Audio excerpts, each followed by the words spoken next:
Ahora vamos a dar un repaso a lo que hay detrás, en la trastienda. Vamos a ver un poquito de las intimidades de un sistema de información geográfica. Una primera característica clásica de un sistema de información geográfica es que la información la vamos a estructurar en capas. ¿Eso qué significa? Pues eso significa que nosotros vamos a poder modular, vamos a poder regular, vamos a poder decidir qué nivel de información queremos aportar a nuestro mapa. Las estructuras, conceptualmente, las estructuras con las que vamos a trabajar, las iremos dividiendo en lo que se suele llamar en inglés layer o capas, homogéneas en cuanto a su información. Aquí en el ejemplo que tenemos detrás estamos viendo, por ejemplo, que tenemos unas primeras capas inferiores sobre las que se van situando distintas capas que nos van añadiendo información. En esa primera capa a lo mejor lo que tenemos es el modelo digital del terreno, el relieve, la base de información sobre la que nosotros vamos a ir montando informaciones adicionales. Ahí podemos ver una segunda capa que posiblemente nos dé información a lo mejor sobre tipos de protección o sobre cuestiones relacionadas con altitud, con niveles de insolación, con mil cosas. Otra siguiente capa que nos da un relieve, otra capa que nos puede dar información relacionada con hidrología, otra que nos puede aportar cuestiones relacionadas con la estructura de la propiedad o cuestiones administrativas, otra que nos puede dibujar encima las edificaciones, etc. La estructura en capas es parte intrínseca de los sistemas de información geográfica y es algo con lo que vamos a trabajar. Otro concepto importante es el espacio continuo. El espacio continuo ahora puede parecernos casi una obviedad. Geográficamente nosotros no tenemos el territorio, no lo tenemos dividido en ninguna clase de elementos, pero tradicionalmente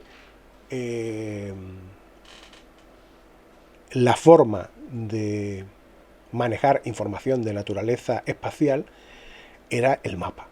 El mapa era el instrumento con el que desde el principio, desde que el hombre empezó a intentar reflejar, dejar constancia de sus descubrimientos en materia de territorio y de geografía, se empleaba.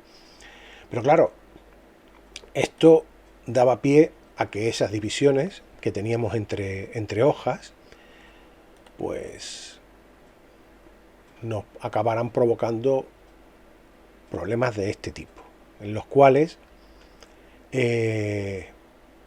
no se producían precisamente encaje, no había una bondad, una precisión, una calidad en la información como para que esos encajes se produjeran de una forma precisa. Este problema que ponemos en este momento en lo alto de la mesa no es un problema de la época de los Reyes Católicos. Estamos hablando de hace... De hecho, hay mucha cartografía vigente, digamos que tiene legalidad actual, que presenta este tipo de problemas. Bueno, cuando nosotros trabajamos en un sistema de información geográfica, ese elemento, o sea, ese problema desaparece porque el uso de la hoja solamente se emplea como referencia en caso de que se quiera llevar al papel.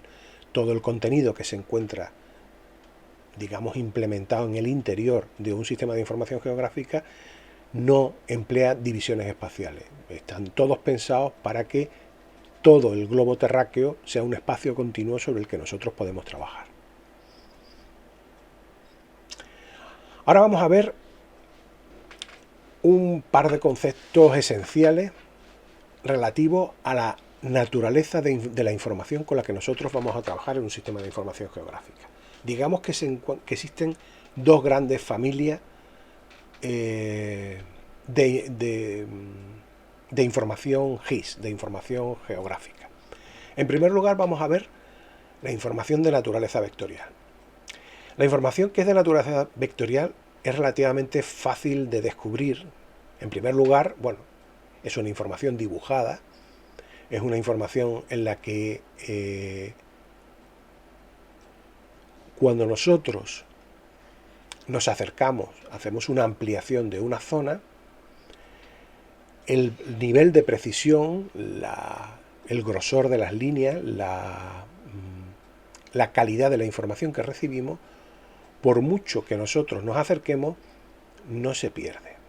Y eso es por lo siguiente, realmente lo que el sistema almacena en estos casos son coordenadas, son las distintas coordenadas, los puntos, pares de coordenadas que identifican cada uno de los distintos elementos que nosotros estamos viendo ahí.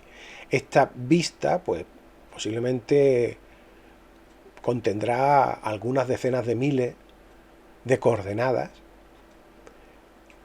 almacenadas que el sistema, de una forma interactiva, redibuja cada vez que nosotros le damos la orden de que nos presente información con un cierto nivel de proximidad o de lejanía. El concepto básico, la idea fundamental es: nosotros estamos trabajando con coordenadas, con elementos que están descritos por sus distintas coordenadas, y esas coordenadas el sistema es capaz de leerlas y de dibujarlas a cada petición que nosotros hacemos. La información raster, por contra, es una información a la que estamos realmente bastante familiarizados. La información raster, en el fondo, no son más que fotografías.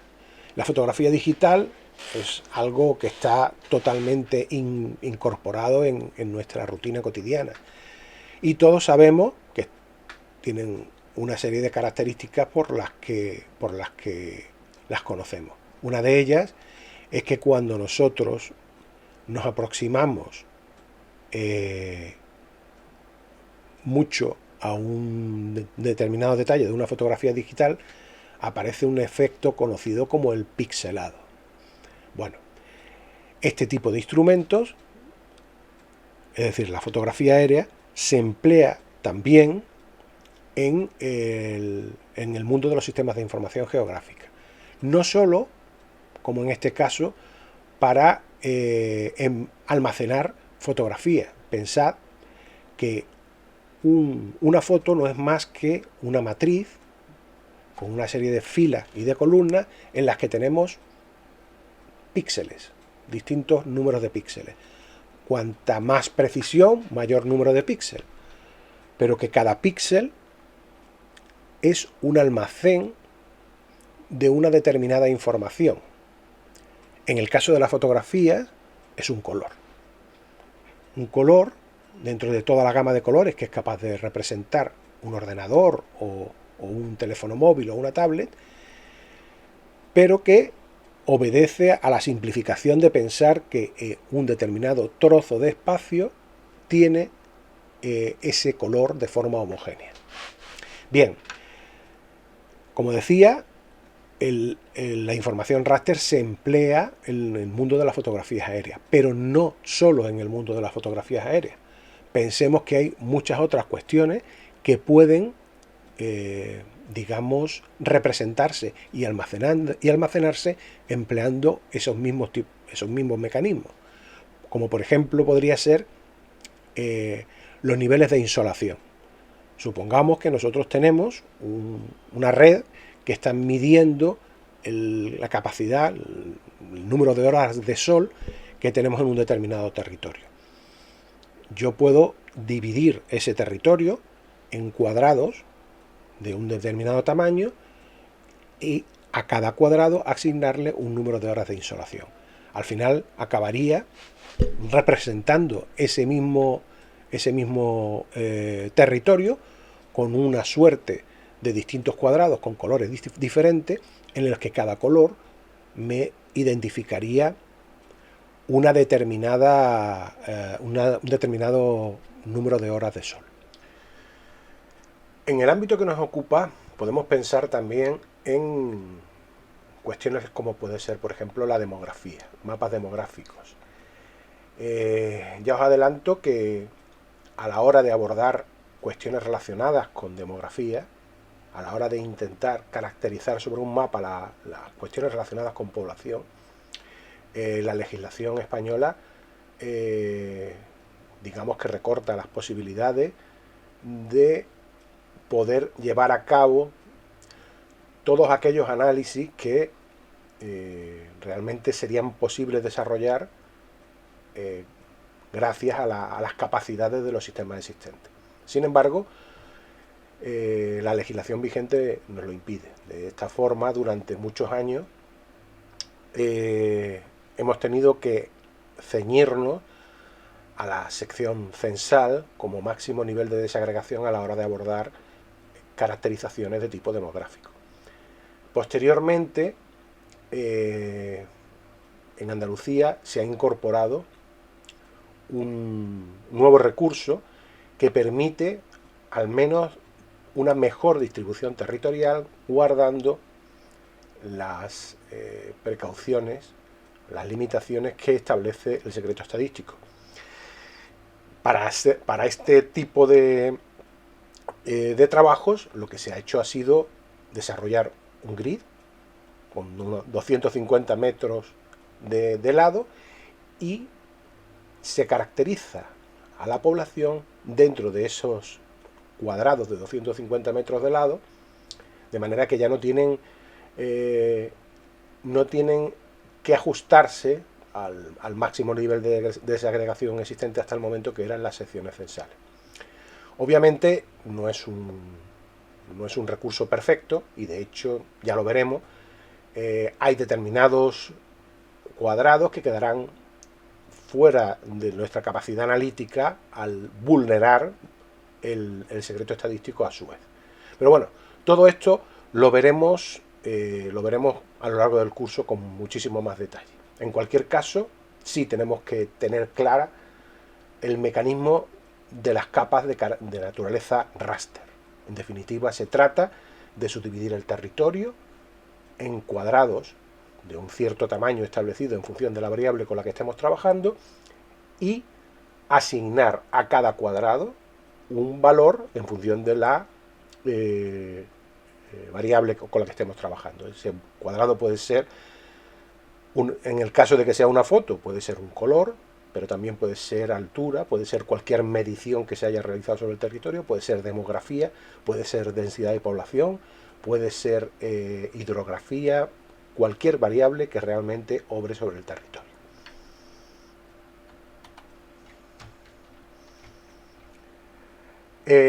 Otra característica importante a tener presente en los sistemas de información geográfica es su capacidad de integración de fuentes de datos heterogéneos. ¿Eso qué significa? Pues significa que, a diferencia de otros sistemas, otros programas, otras plataformas de trabajo, otros instrumentos en los que normalmente se trabaja con información de naturaleza homogénea, podría ser el caso de un CAD, podría ser el caso de un programa de hoja de cálculo, un sistema de información geográfica está concebido como un punto en el que se integran productos, datos e informaciones que provienen de fuentes muy diferentes.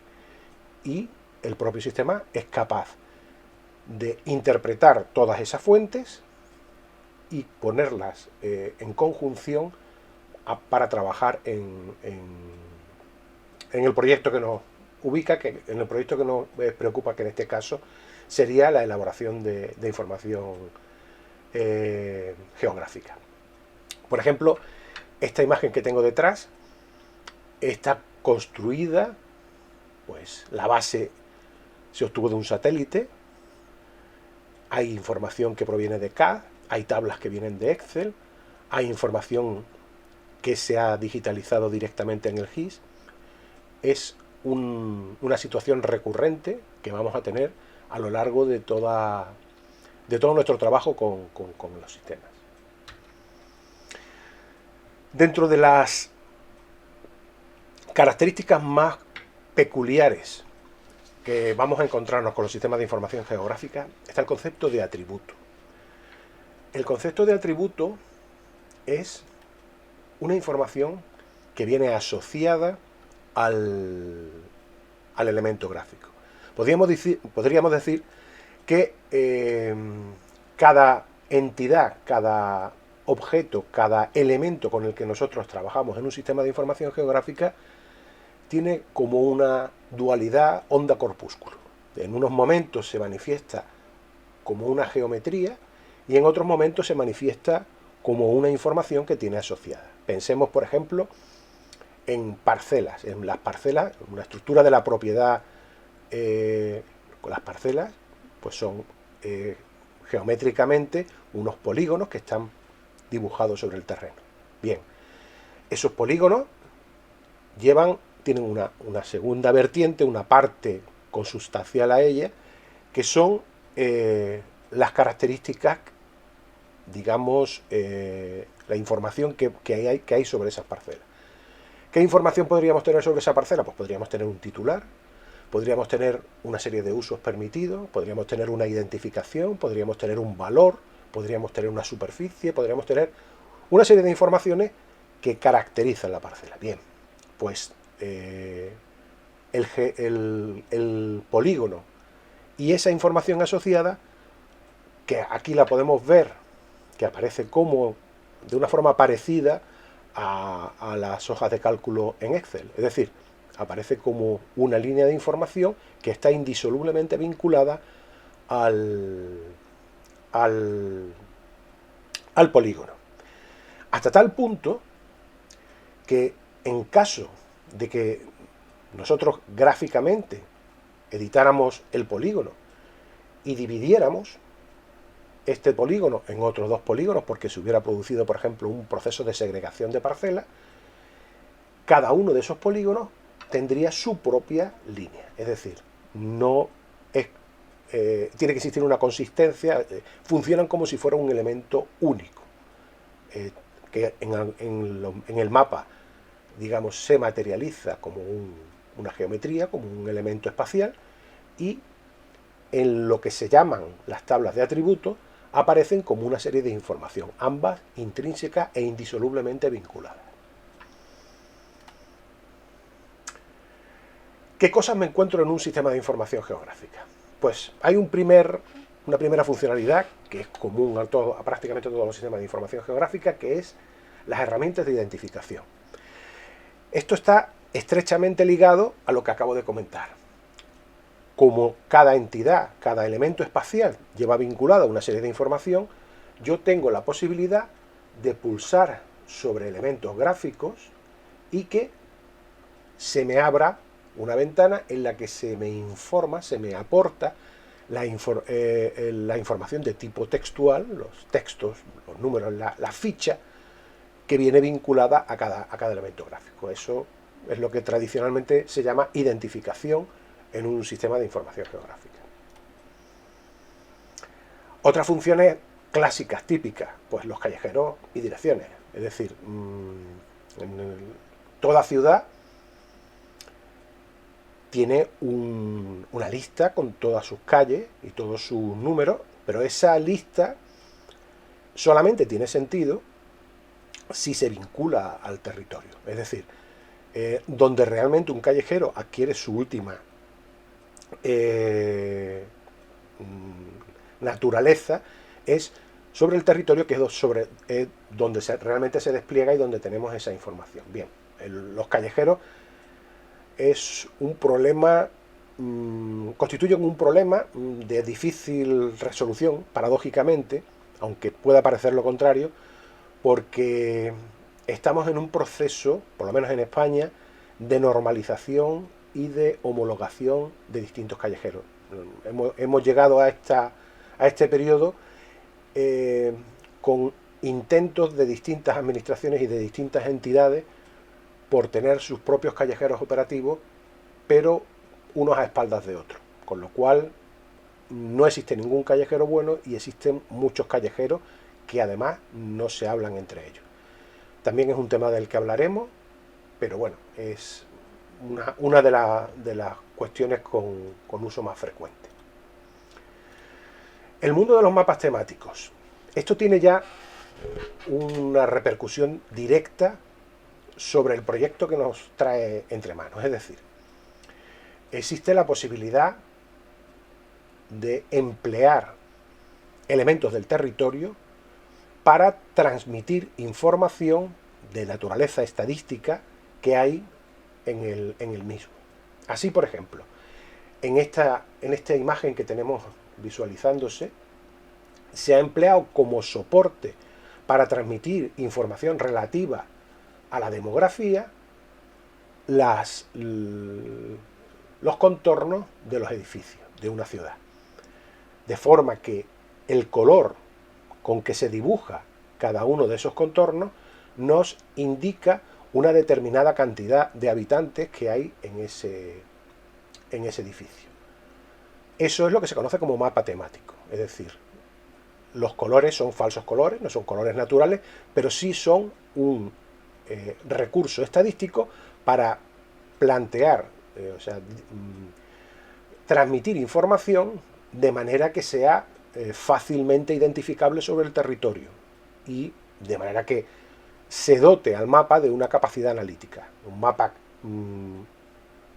sencillamente con los contornos de las edificaciones no nos aporta más información que la distribución de la ciudad. Si sobre eso nosotros aplicamos una escala de color que me proporcione información demográfica, a partir de ese instante ya tengo una información adicional que obviamente será posible de aplicar, insisto, en el proyecto que nos tenemos entre manos.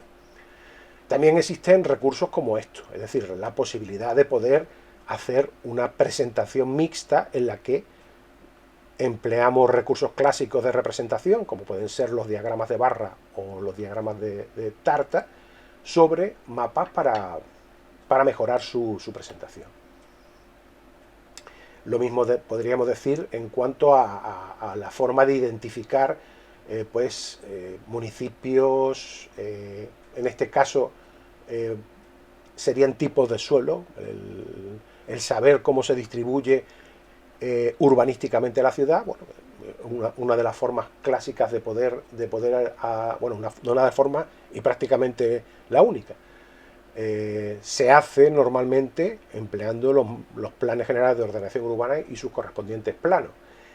En este caso, por ejemplo, en el ejemplo que vemos ahora mismo, estamos identificando tipos de suelo. Podemos distinguir suelos que no son urbanizables de los que son urbanizables con condiciones o de los que son directamente urbanos, que sería también este ejemplo, ¿no? Más cosas que podemos hacer aplicando un sistema de información geográfica. Nosotros estamos acostumbrados a interactuar con mapas, pero normalmente hacemos preguntas del tipo ¿dónde está tal calle? ¿Cuál es el restaurante más cercano? ¿Dónde tengo la gasolinera más próxima? Cuestiones de ese tipo. Bien, no es solamente eso. Nosotros podemos aplicar capacidades analíticas para interrogar al mapa y obtener información. Así, por ejemplo, este mapa que nosotros tenemos detrás podría ser el resultado de una consulta que se realizara, en el cual se dijera, pues bien, necesitamos ver de este ámbito en el que estamos trabajando aquellas parcelas, aquellos recintos que estén sin edificar y que tengan más de 600 metros cuadrados, por ejemplo. Son dos cuestiones. Hay una primera que responde al ámbito convencional de las bases de datos, que es irme a un campo que tiene la superficie y le pido que me dé aquellos elementos que cumplen una determinada condición, y es que ésta sea mayor de 600. Eso, digamos que es convencional. Pero cuando yo circunscribo esa petición a un ámbito geográfico determinado, estamos adentrándonos directamente dentro de las funcionalidades clásicas de un sistema de información geográfica. Aquí tenemos otro ejemplo clásico de las capacidades analíticas de un sistema de información geográfica. Es la generación de lo que se llaman buffer o áreas de influencia. Los sistemas de información geográfica nos dotan de una funcionalidad que es establecer, perimetrar, en base a una determinada condición, un área, una zona de influencia en torno a elementos que constituyan el mapa. En el caso que estamos viendo ahora mismo, parece que se trata de un área de influencia en torno a una carretera. De hecho, existe legislación que obra sobre lo que son las carreteras y su correspondiente área de influencia. Una forma muy sencilla de acotar ese área de influencia de una carretera sería, una vez determinado el eje, se le daría la orden al sistema de que nos dibujara el área de influencia. Si son 50, si son 150 metros, lo que sea. 50 metros, dibújame el área de influencia que está en torno a esos 50 metros. Ocurriría lo mismo en pues, dominios de protección hidrográfica, o también podría servirnos en determinados casos para establecer perímetros en torno a equipamientos sociales, como veremos en algunos ejemplos. De manera que podríamos decir cuáles serían las zonas de una ciudad que carecen de paradas de autobús, de servicios, o sea, de escuelas, de colegios, de centros asistenciales, de paradas de taxi, de cualquier clase de equipamientos o de servicios, y aplicando un ámbito de influencia. Eso se ha hecho en Málaga y de hecho veremos ejemplos y o sea, trabajaremos con ello. Lo único que sería necesario sería caracterizar, en el caso, en uno de los casos, pues por ejemplo, dónde están ubicadas todas las paradas de autobús de la ciudad. Establecer sus correspondientes bases de influencia de 200, 300, de 400 metros, el ámbito que se considere, el ámbito de análisis que se considere apropiado. Y una vez hecho eso, vamos a ver una ciudad manchada con todos los ámbitos que entran dentro de esos 400 metros, más una parte que sabemos está excluida de ese ámbito. O sea que las personas que viven en esa zona tienen que andar más de 400 metros para acercarse a la parada de autobús más próxima. Es un recurso bastante habitual y bastante interesante a la hora de hacer análisis que de otra forma son prácticamente imposibles. En el ámbito de los geoprocesos, igual que tenemos muchas capacidades para mover datos, para sumar datos, restar datos en las hojas de cálculo y en todos los instrumentos de análisis convencional, cuando trabajamos en datos cartográficos, datos que nos llegan con su componente geográfica, vamos a tener también la posibilidad de poder interaccionar y realizar operaciones entre ellos. Por ejemplo, en el primero de los casos, yo puedo tener un área de estudio que puede estar a caballo de distintos distritos, de distintos barrios de la ciudad. Ese área está perimetrada y si yo quisiera saber exactamente qué trozos de esos barrios estarían afectados por mi área de estudio, viendo este primer ejemplo, pues lo que haría sería, esta sería la estructura de barrios de la ciudad, aquí tendríamos mi área de estudio, pues como si fuera un elemento de corte, yo cortaría los barrios de la ciudad con mi área de estudio y obtendría qué partes de cada barrio serían los que se verían afectados. Es una clásica operación de intersección espacial, o de corte en este caso, ¿no? Se podría hacer intersecciones, se podrían hacer uniones, es un recurso adicional que me permite llevar los análisis espaciales un paso más allá de lo que es la información en bruta que me voy a obtener directamente de las fuentes. Aquí tenemos algunos otros instrumentos que se emplean con frecuencia. Por ejemplo, los análisis de inclusión. O sea, nosotros podemos analizar por barrios qué número de colegios hay y qué cantidad de plazas hay. Eso se podría hacer con un trabajo manual, estableciendo, bueno, pues este colegio, este colegio están, ahora lo voy a identificando los barrios y tal y cual, y a partir de ahí, pues haría mis números y lo podría hacer. Pero también tenemos el recurso de poder hacer análisis aplicando herramientas de inclusión espacial. Sería,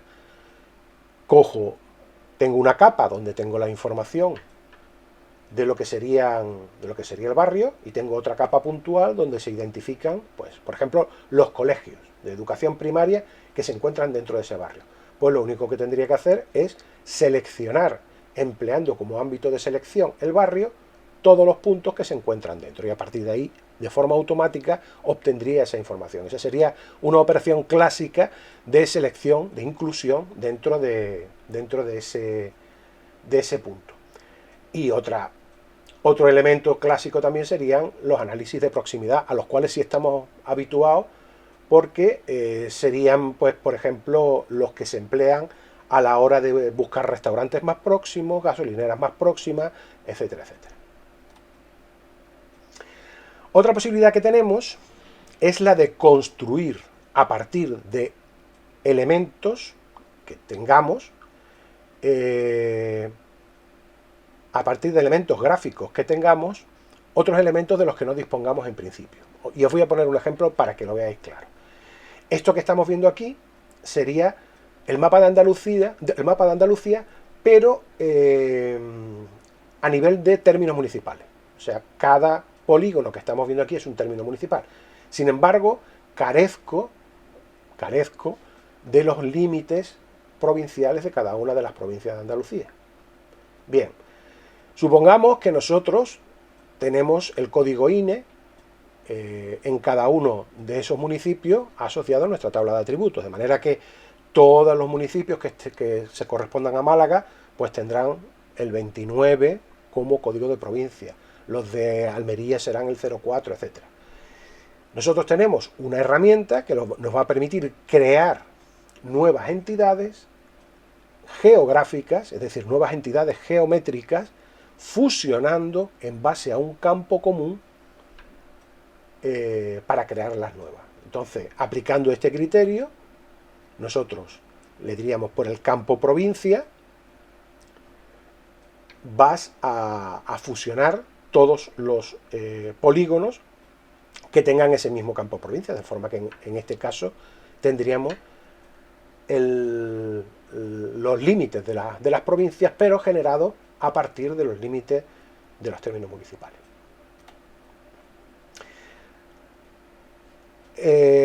Os cuento de pasada porque no nos incumbe tanto, pero que otra de las funciones básicas que se emplean, o sea, que se obtienen del uso de los sistemas de información geográfica son los análisis de redes. Los análisis de redes, por ejemplo, subyacen en las funciones que nosotros aplicamos cuando empleamos los navegadores de los coches. La ciudad realmente no solamente tiene que tener definidas las calles, sino que junto con las calles existen una serie de reglas de conectividad, de manera que si nuestro navegador no está correctamente configurado, intentará meternos por calles en dirección prohibida, entenderá que existe a lo mejor vínculo entre dos calles cuando realmente lo que estamos empleando es un puente, o intentará lanzarnos por una calle que realmente sea una calle peatonal. Cuestiones de ese tipo que sí eran frecuentes anteriormente en las primeras generaciones de navegadores para coches, pero que realmente poco a poco han ido prácticamente desapareciendo. Bueno, digamos que los artificios que subyacen a ese tipo de funcionalidad son lo que se llaman elementos topológicos de red, y son los que se usan para este tipo de cosas, y también para cuestiones como, por ejemplo, la gestión de la red de distribución de agua. O sea, por ejemplo, es fundamental el tener metido en un sistema de información geográfica lo que es una red de agua, de manera que si yo en un momento dado tengo que dar un corte o tengo que hacer una operación de mantenimiento en un punto concreto, yo puedo hacer un análisis y saber a quién, de forma automática, van a ser todos los usuarios que se van a ver afectados por ese corte y pueda notificarlos con antelación para tal cosa. Eso es un análisis de redes también, o sea, se produce un corte y es lo que se llama análisis aguas abajo. Se establecen cuáles son los abonados que van a tener problemas de corte de suministro. En cuanto a análisis espacial, tenemos muchísimos ejemplos. Son sobre todo instrumentos que han nacido, que han sido usados básicamente en el ámbito medioambiental. En el ámbito medioambiental, por ejemplo, a la hora de establecer este mapa de aquí, a lo mejor nos puede dar información relativa a niveles de insolación o a niveles de a zonas de temperatura sobre el territorio, etcétera. Normalmente lo que aquí ocurre es que existen una serie de elementos montados sobre el territorio donde se hacen lecturas de una determinada variable. En el caso de cuestiones meteorológicas, pues puede ser la higrometría, puede ser la temperatura, puede ser la pluviometría, puede ser niveles de contaminación, pero también pueden ser niveles acústicos, también pueden ser otra toma de datos clásica es las zonas donde se producen llamadas a los servicios de seguridad o a las fuerzas de seguridad por denuncia, o donde se producen robos, donde hay cuestiones relacionadas con vandalismo, etcétera. Y luego lo que se hace es aplicar mecanismos de extrapolación estadístico para, a partir de ahí, establecer, digamos, las zonas calientes, es decir, las zonas donde se produce un riesgo más elevado, y eso se puede representar de esta forma, a partir de lo que se llaman análisis espacial. Es una disciplina extensa, que tiene mucho que ver con la estadística y que además permite el abrir un campo de investigación realmente interesante, porque hay una enorme diversidad de algoritmos predictivos y de mecanismos para, digamos, caracterizar fenomenología que tiene que ver directamente con el espacio. Otra de las funcionalidades clásicas de los sistemas de información geográfica son la parte de captura y organización de datos, que ya os comenté un poco. Las posibilidades para capturar información con las que alimentar el sistema de información geográfica son muchas. O sea, tenemos desde los satélites, tenemos las estaciones totales, tenemos trabajos de levantamiento en gabinete en los que a lo mejor se están directamente dibujando, pues por ejemplo cuando se redacta un nuevo plan de urbanismo o se hace un plan de vivienda, o pues todo eso al final acaba en un dibujo que se va realizando directamente en un ordenador y que se puede explotar posteriormente en un sistema de información geográfica. No sé hasta qué punto somos conscientes, pero diariamente nosotros somos herramientas de captura de organización geográfica. Es decir, el mero hecho de nosotros llevar en el bolsillo el móvil nos está convirtiendo en instrumentos de captura de datos geográficos. Eso lo podéis ver fácilmente, por ejemplo, cuando miráis Google Maps y veis que en tiempo real Google Maps te dice con mucha más precisión de lo que te puede dar la DGT o cualquier servicio de tráfico de una ciudad, te dice con toda precisión el estado del tráfico en cuanto a las posibles retenciones y la fluidez. ¿Y eso de dónde lo saca? Pues lo saca de los móviles de toda la gente que está metida dentro de los coches. Es fácil de pensar que es así.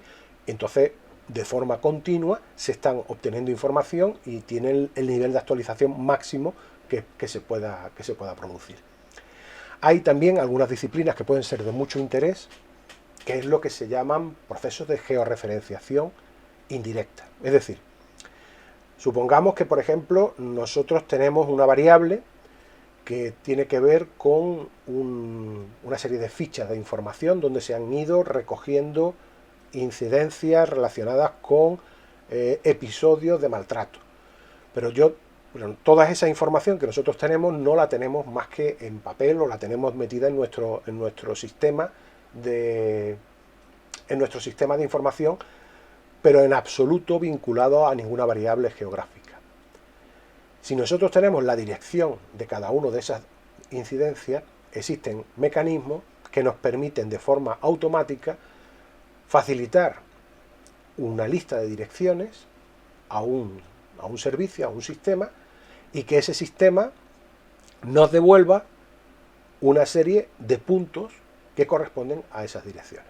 Sería algo parecido a las búsquedas que hacemos nosotros habitualmente con Google Maps, pero de forma automatizada y masiva. Esos procesos de georreferencia directa son también, en alguna medida, servicios o sistemas de captura de información geográfica. Aquí tenemos un topógrafo empleando una estación total para hacer el levantamiento, el ejemplo que os decía antes. Ahí ese coche que está mostrando el verde del estado del tráfico, pues muy posiblemente también obtenga información de ese mismo elemento. Bueno, y aquí las clásicas capacidades de los móviles. Bueno, lo siguiente que vamos a ver es, bueno, una vez que supongamos que nos hemos convencido de que vamos a darle una oportunidad a un sistema de información geográfica, parece ser que hace muchas cosas, vamos a ver hasta qué punto nos lleva este asunto, pero claro, lo ideal sería pues que no nos resulte excesivamente caro, ni difícil de aprender, ni difícil de mantener. ¿Cuál es el mercado de los sistemas de información geográfica? Porque claro, todo esto que hemos estado hablando parte de una base, y esa base es que nosotros tengamos una herramienta, que es un programa, un software, que nos dé esta serie de funcionalidades de las que estamos hablando. Dentro del software libre, estos serían quizás ahora mismo los sistemas de software que con más frecuencia podemos encontrarnos. Está PostGIS, está Cosmos, está Saga, está Grass. No me voy a poner a explicaros concretamente las características de cada uno, quizás solamente detenerme en que este GVSIG fue un parto nacional. Lo de GV viene de Generalitat Valenciana y fue durante mucho tiempo un proyecto puntero en el mundo, porque fue el único sistema de información geográfica basado en software libre que realmente dotaba de unos niveles de operatividad suficientes como para que se pudiera tener en consideración como opción a la hora de abordar proyectos. De todas formas, nuestro curso lo vamos a hacer centrándonos en lo que hoy se conoce como QGIS, que en su día se llamó QuantumGIS. Fue un proyecto también de software colaborativo que nació en Suiza y que ha tenido un desarrollo verdaderamente brillante en los últimos años, hasta tal extremo que resulta hoy por hoy una alternativa de tú a tú para muchas plataformas de software comercial, que realmente no los comerciales de estas casas de software cada vez tienen menos argumentos en cuanto a funcionalidad, estabilidad y capacidad, e incluso eficacia a la hora de trabajar. Cada vez tienen menos argumentos a la hora de tratar de vender un producto que a lo mejor puede costar 3.000 euros contra una plataforma QGIS que es completa y absolutamente gratuita. Estos serían los tres grandes las tres grandes casas de software comercial, pero sobre todo de estas tres, la que quizás hay que destacar sobre todo es Esri, que es una empresa californiana que nació allá casi 50 años y que ha estado liderando y que lidera todavía el mundo de los sistemas de información geográfica, yendo absolutamente a la vanguardia y estableciendo estándares. Sigue siendo una plataforma, o sea, un conjunto, porque ellos, digamos que abordan todo tipo de herramientas dentro del ámbito y es ahora mismo lo que podría ser el Microsoft o lo que podría ser el Google del mundo de los sistemas de información geográfica.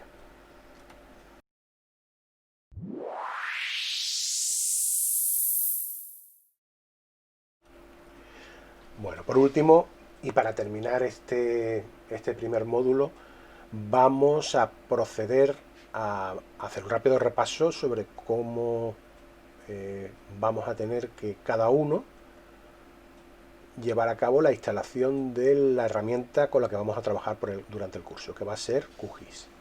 Como veréis, es un procedimiento que, si todo va bien, es realmente sencillo, pero bueno, para que no empezar de una forma complicada, pues vamos a acompañarlo para que veáis que es sencillo de hacer. En primer lugar, lo que tendríamos que hacer sería, bueno, daros un poquito de información sobre QGIS. Es un sistema de información geográfica que es de código abierto, por lo tanto lo podéis usar, copiar y facilitar a todos los que queráis. Es un proyecto oficial de Open Source Geospatial Foundation. Corre sobre Linux, Unix, Mac OS, Windows y Android. Y soporta un enorme número de formatos y funcionalidades de datos, vector, raster y bases de datos. Para descargar QGIS, bueno, con que googleéis QGIS os va a llevar de una forma directa a la página oficial. La página oficial la tenéis de todas formas aquí reseñada. Sería http://www.qgis.org y lo único que tendréis que hacer es pulsar sobre el botón de descargar ahora. Tendréis dos opciones básicas. Aquí os dejo la referencia. Si estáis trabajando con Windows, pues tendréis prácticamente todos a estas alturas sistemas operativos de 64 bits, con lo cual lo único que tendríais que hacer es descargaros el instalador autónomo de 64 bits. Una vez que nos hemos descargado el fichero correspondiente, en fin, no os voy a descubrir ningún misterio. Echaríamos a andar el instalador. En principio, lo único que tenéis que tener presente es que tengáis un poco de espacio en el disco que queráis instalar el correspondiente, la carpeta con el software. Aceptamos. Si os apetece descargaros algunos datos de ejemplos para empezar, bueno, pues ahí tenéis los clásicos sets de datos de North Carolina, de South Dakota y de Alaska. Os advierto de que desde la segunda sesión vamos a empezar a trabajar con datos de Málaga, casi desde la primera. Entonces no es imprescindible el descargarse toda esa información, pero si alguien tiene curiosidad y le apetece bichear, pues con eso podría descargarse esos sets de información para jugar con ellos.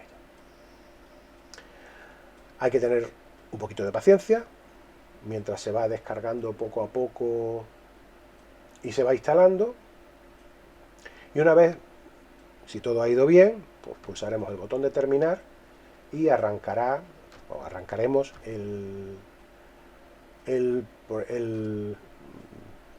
programa QGIS. QGIS se va, las versiones, aparte del número, tienen un alias. Ese alias normalmente se corresponde con la ciudad en la que se ha liberado esa sesión. Así tenemos alguna versión de QGIS que es La Coruña, otra que es algunas ciudades europeas y tal. Otras ciudades europeas, la versión con la que vamos a trabajar nosotros es la última y han tenido, pues, aunque no recuerdo exactamente dónde se hizo esta última reunión, pero como la versión era la 3.14, pues decidieron llamarle Pi y es con la que vamos a trabajar. Una vez que hayamos terminado de instalar y que se haya producido el primer arranque, que suele tardar un poquito más de la cuenta, pues tendremos este entorno.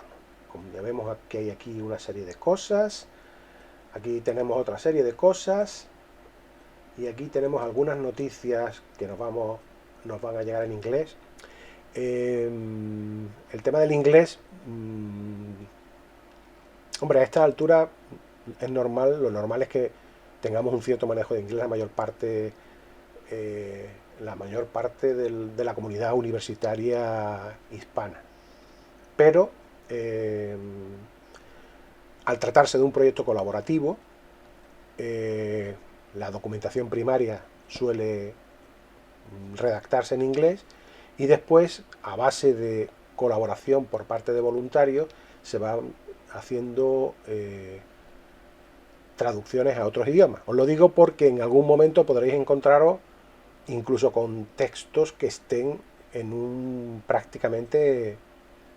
extraño Spanglish, ¿no? Donde parte esté traducida al castellano y otras partes se mantengan todavía en inglés porque no han sido traducidas. Es un inconveniente, pero bueno, dado los precios que estamos manejando, pues es un inconveniente soslayable. Bueno, la parte final para verificar, bueno, esto obviamente está funcionando. Lo siguiente que haríamos para empezar nuestro proyecto, pues como ocurre con todos los programas con entorno gráfico, pues tenemos aquí nuestro icono de folio en blanco, que si lo pulsamos, ¿veis? Pues nos crea un nuevo mapa.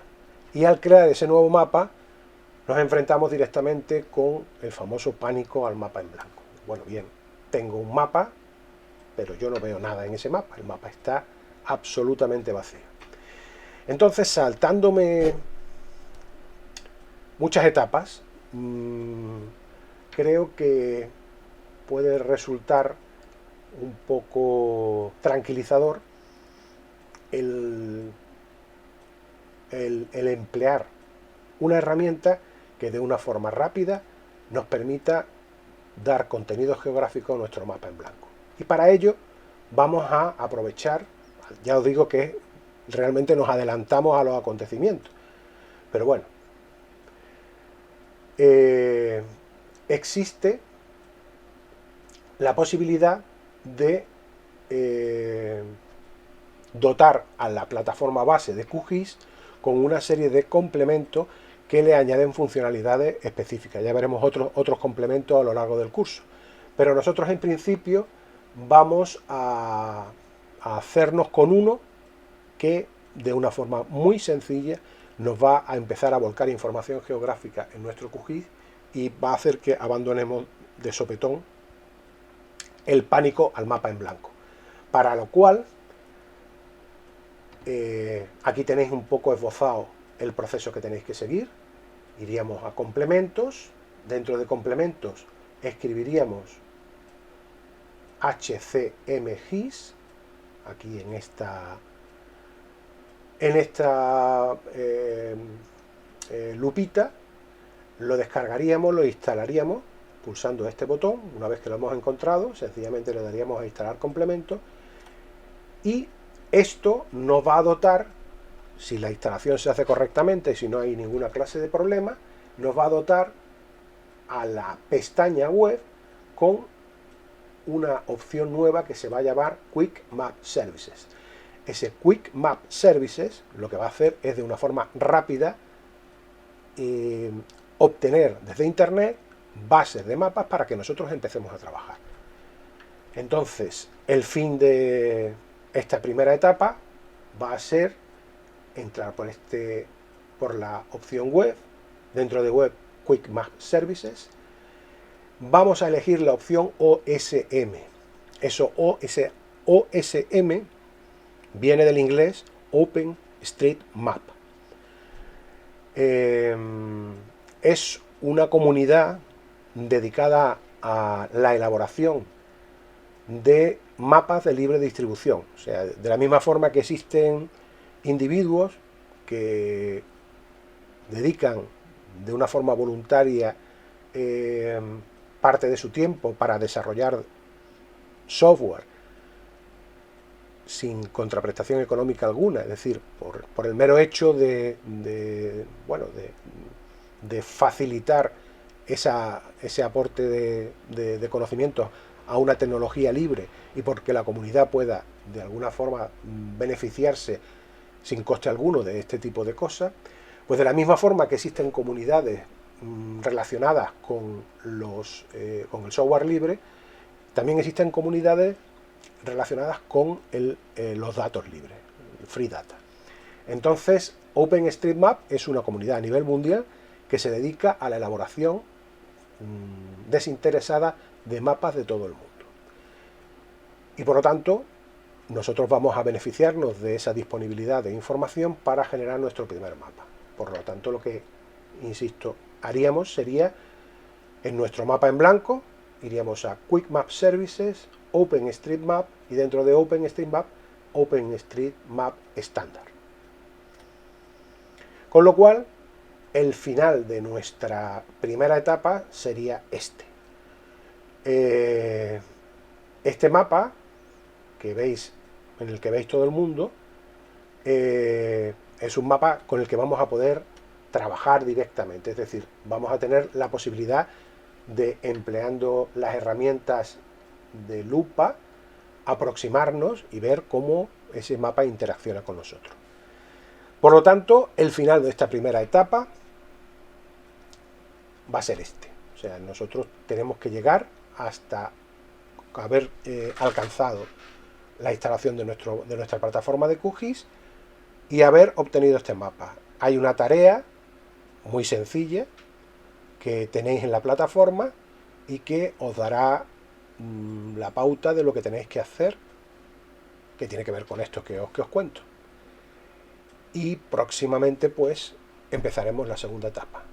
No quiero finalizar sin ponerme a vuestra disposición para que cualquier duda, cualquier problema, cualquier clase de conflicto que tengáis en lo que hemos estado viendo hasta el momento, me lo hagáis ver, bien sea por los foros que hay dentro de la plataforma o bien directamente por correo electrónico. La idea es que todos, una vez que hayamos finalizado esto, tengamos nuestra plataforma de software montada y tengamos la posibilidad de consultar mapas en ella. Muchas gracias y nos vemos en la siguiente etapa.